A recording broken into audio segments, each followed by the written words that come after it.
우리 처 돌아가시고 우리 어머니 돌아가실 때도 상가에서 이렇게 공부할 때도 있어요. 네, 네. 꽤 그 해당이 되는데요. 그러세요? 예. 선생님 그렇게 생각하세요? 근데 그렇게 저는 오호, 오호. 아, 이거 끝나면 뭘 해야 되지? 이거 은퇴하게 되면? 머리가 하얘진다. 누구 마셨는지 어쨌는지 이제 그래가지고 내가 오늘 일과 상관없는 얘기를 하는 헛소리 같은 소리를 하더래. 네네. 아, 텃밭이구나. 텃밭이 선생님?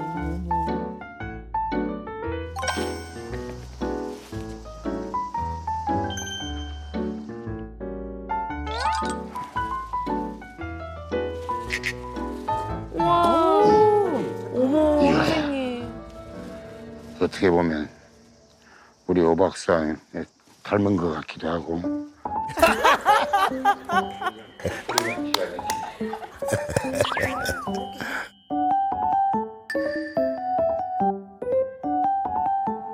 조그만 손 안 보면 이렇게 장마가 지나가고 이럴 때는 풀이 얼마나 많이 자라버리는지 몰라. 직접 이제 밀고 다니면서 잔디 깎는 기계가 있어요. 이 마당 정도 한다면 내가 깨끗이 하게 한다면 1시간 반에서 한 2시간? 그렇게 하면서 해야 이 집에 있는 보람이 있어요. 뭔가 내가 좀 할 일도에 대해서 시간도 더 많이 내가 가질 수 있고. 이제 나이를 먹어가면서는 아무래도 굶뜨지 않나. 나는 그런 생각 때문에 걱정이 돼. 이제 할 일은 많은데 시간은 빨리빨리 가고 내 일에는 능률이 없고 이러니까 더 짜증도 나요. 내가 일하면서도. 아, 이거 진짜 이제 늙은이 다 되어가는구나. 그래서 아유, 내가 좀 이러고 있을 때가 아닌데 꼭 그런 생각은 들어. 저희 지금 멤버들이 다 똑같을 것 같은데 정말 여유롭게 너무 건강 걱정하지 마시고 그냥 재미있게 즐기셨으면 좋겠어요. 그게 저희들 다 바라는 것 같아요.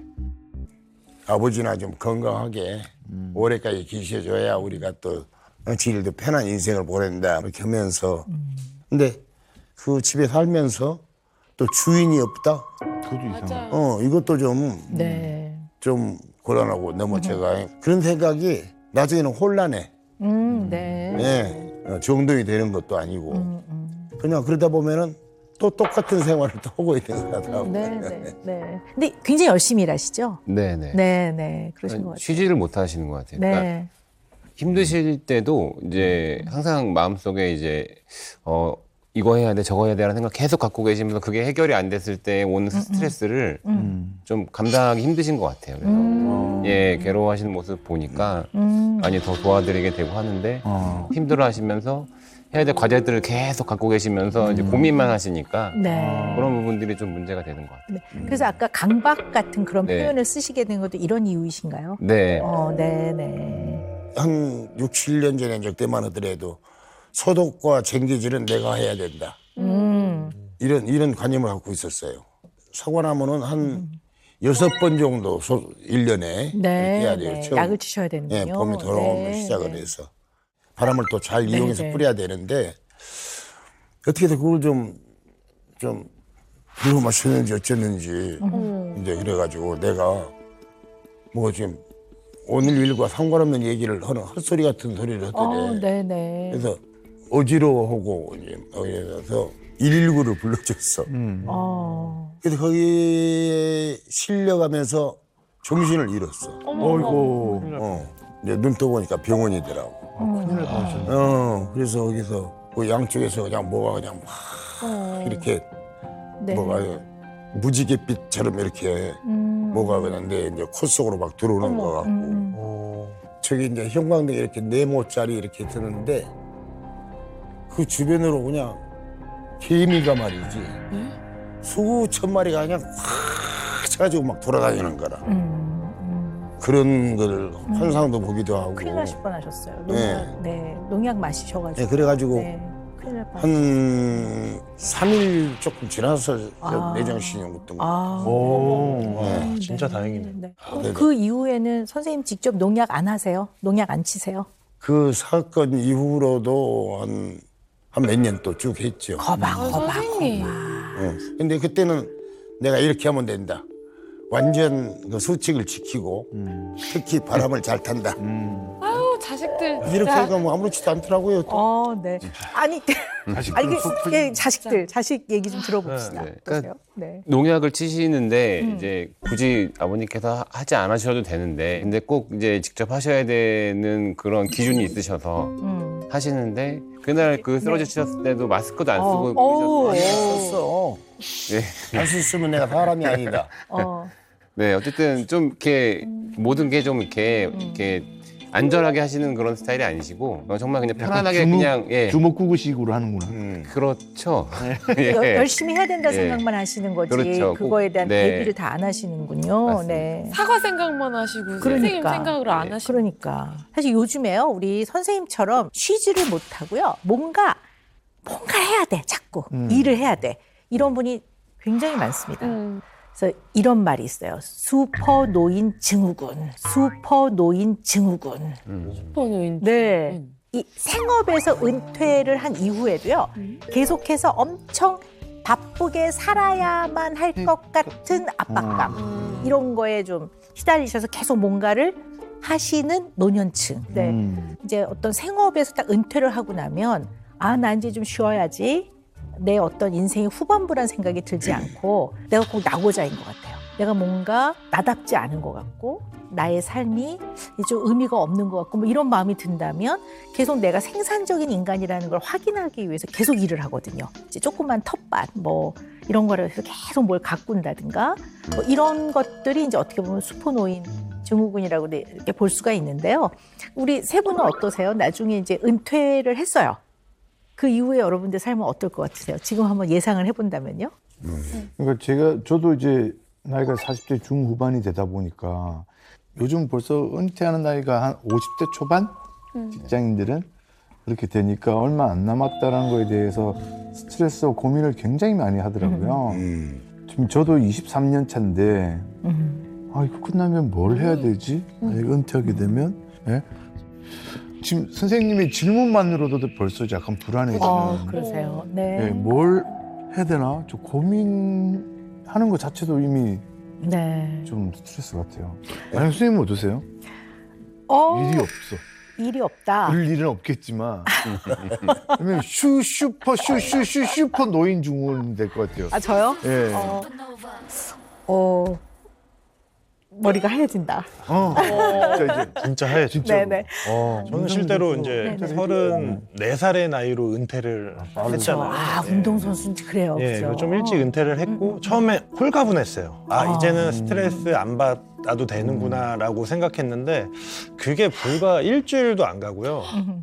선생님이 아까 말씀하신 나고자, 패배자, 난 도대체 무엇을 할 수 있을까? 이렇게 마음적으로 정신적으로 너무 힘든 거예요. 그래서 이제 다른 운동을 선택해서 그걸 또 막 파기 시작했거든요. 그러셨군요. 네. 그럴 것 같아요.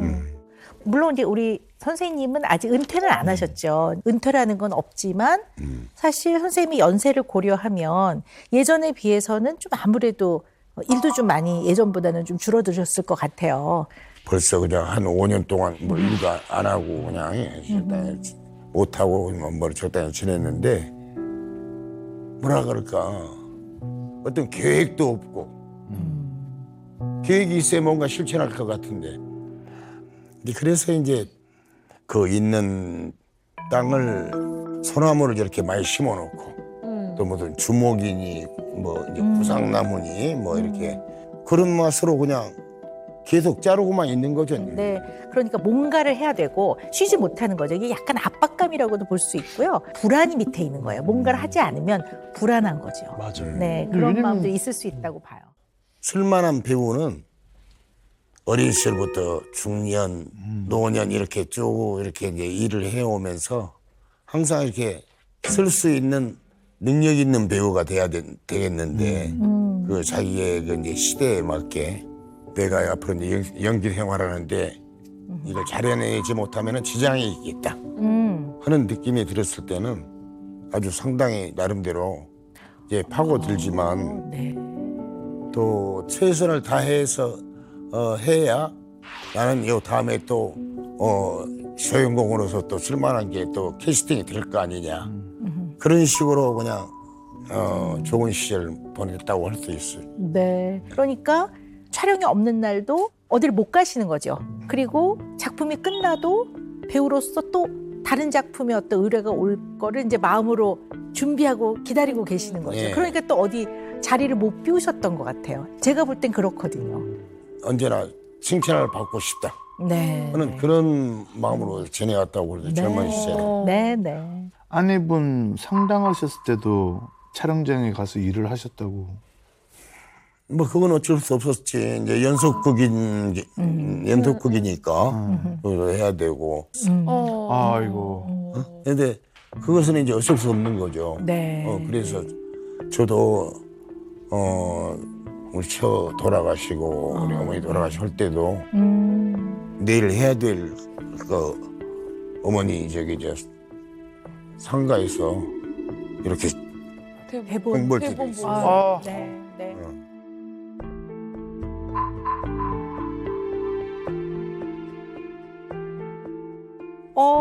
선생님이 완벽주의세요. 완벽주의세요. 내가 몸이 힘들어도 제대로 해내야 돼요. 그래야 마음이 편한 거예요. 끄떡끄떡 하시네. 그런 거 같으세요? 네? 어떠세요? 이제 어떤 일이든지 좀 믿고 맡기시고 그냥 그렇게 이제 좀 이렇게 놓으셔야 되는데 다 신경을 쓰셔야 되는 거예요. 모든 일에 다. 계속 이제 보고 계시고 어떻게 하는지 확인하시고 그런 부분들이 좀 있으세요. 예. 그래서 계속 이제 신경을 쓰시는 거죠. 네.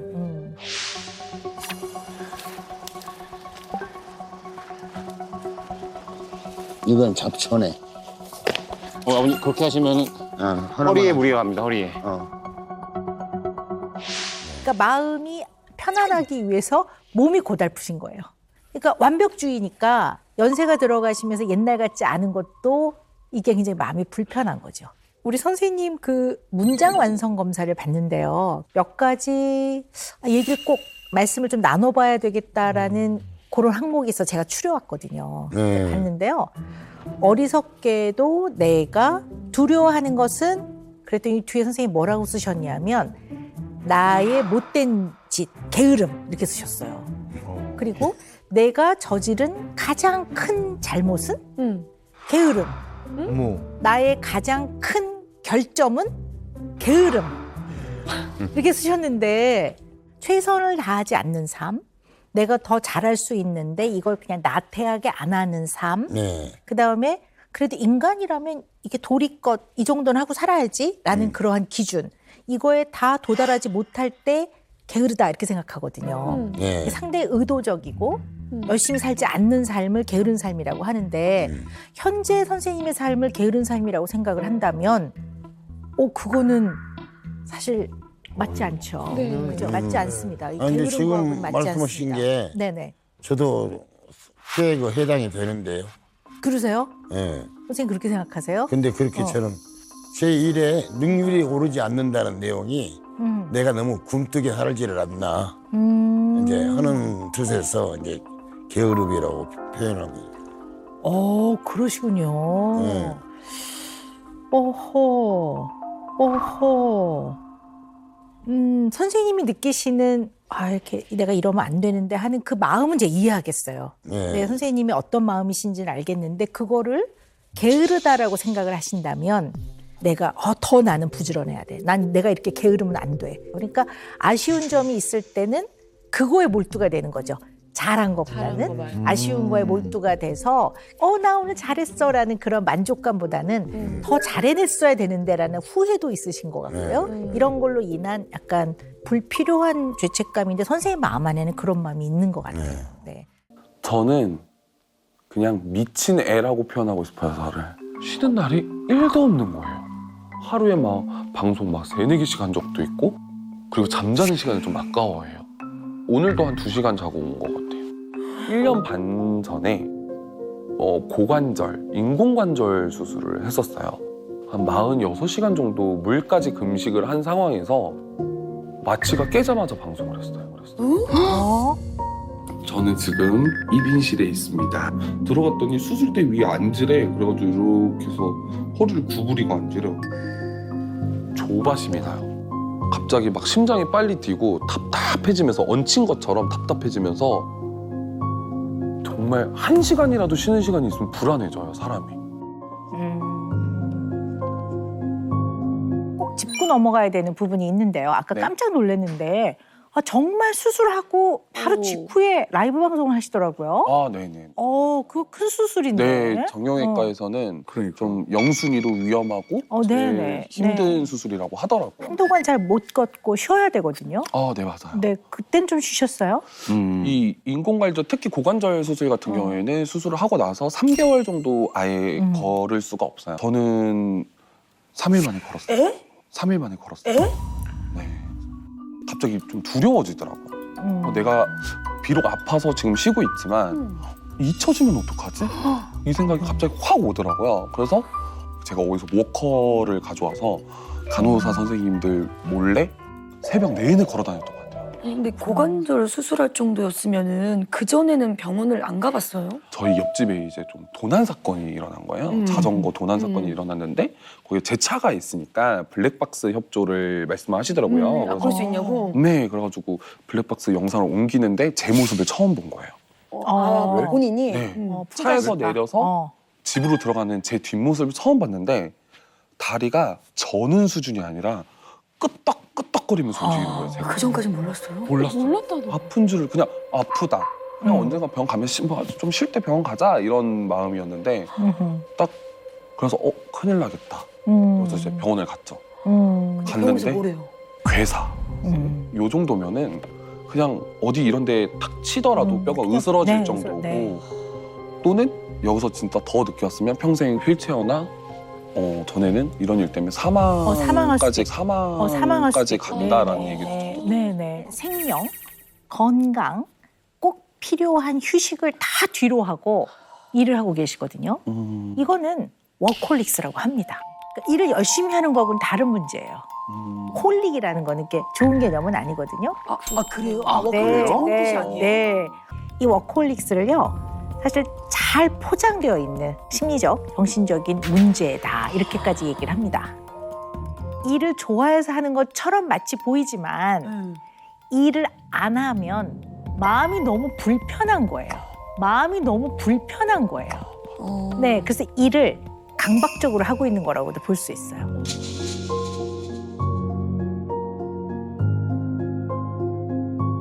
우리 막내 동생이 3살 때 어머니가 돌아가셔가지고 할머니가 오셔가지고 저희를 또 이제 돌봐주시고 왜냐면 너무 어렸어가지고 근데 또 할머니가 1년도 안 되셔 돌아가셨어요. 저희 아빠는 이제 지방으로 비수도권으로 이제 일을 가시고 저희끼리만 이제 셋이 살았죠.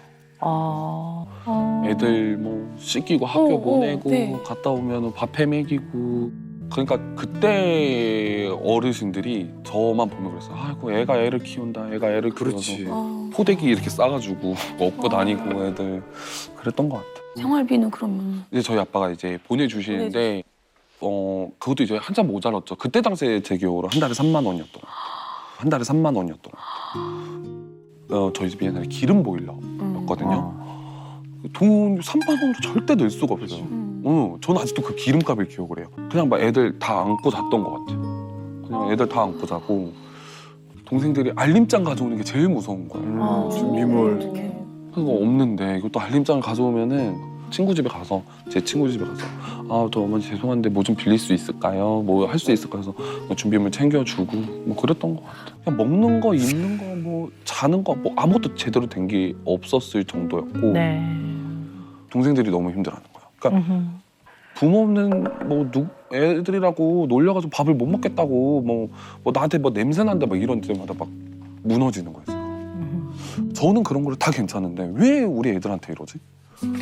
그런 게 너무 컸었고 그냥 매일매일 그랬던 것 같아요. 제발 그냥 저만 가난하게 해주세요. 제발.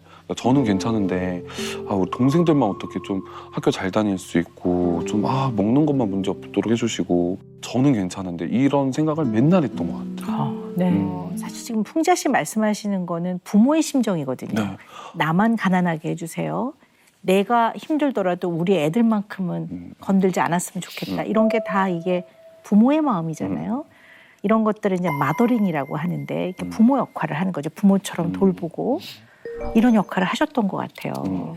상황도 이해하고 그러나 누구를 원망할 수도 없고 또 그렇다고 삶의 끈을 놓을 수도 없는 거고 동생은 돌봐야 하고. 그때 감정을 설명을 하라고 하면 설명이 안 돼요. 저는. 그냥 어떻게 살았지라는 생각이 들어요. 남동생이 표현을 절대 안 하는 친구거든요. 한 번도 저한테 그런 얘기를 해본 적이 없어요. 근데 생일날 편지를 쓴 거예요. 어른이란 이유로 뭔가 혼자서 참고 있는 거는 아닌지 걱정된다. 뭐 이러면서 글을 쓰면서 마지막에 그냥 너는 내 엄마고 너는 내 아빠야. 이러면서 이제 글을 써줬더라고요. 그래서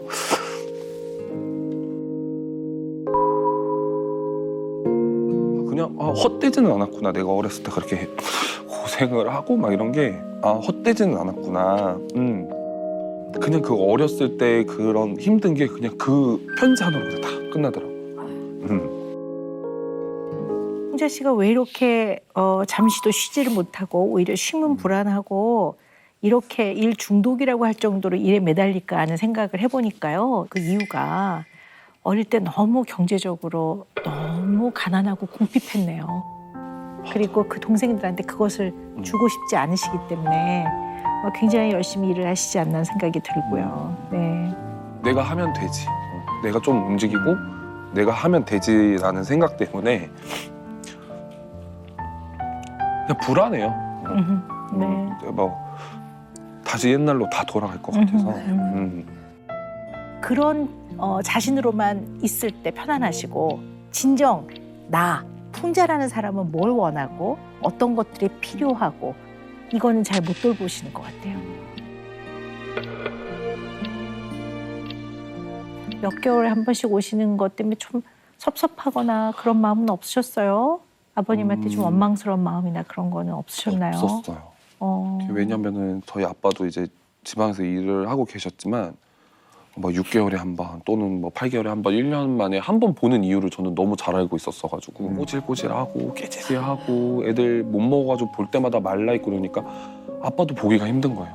그런 아빠 마음을 너무 잘 알고 있었어가지고 어렸을 때도 뭐 크게 원망은 안 했던 것 같아요. 저는 그냥 오늘 이렇게 이야기를 들으면서 이 말씀을 꼭 해드리고 싶어요. 꼬질꼬질한 모습을 보면 아버지는 얼마나 속이 상하실까. 이거는 자식과 아버지의 위치가 바뀌어 있는 거예요.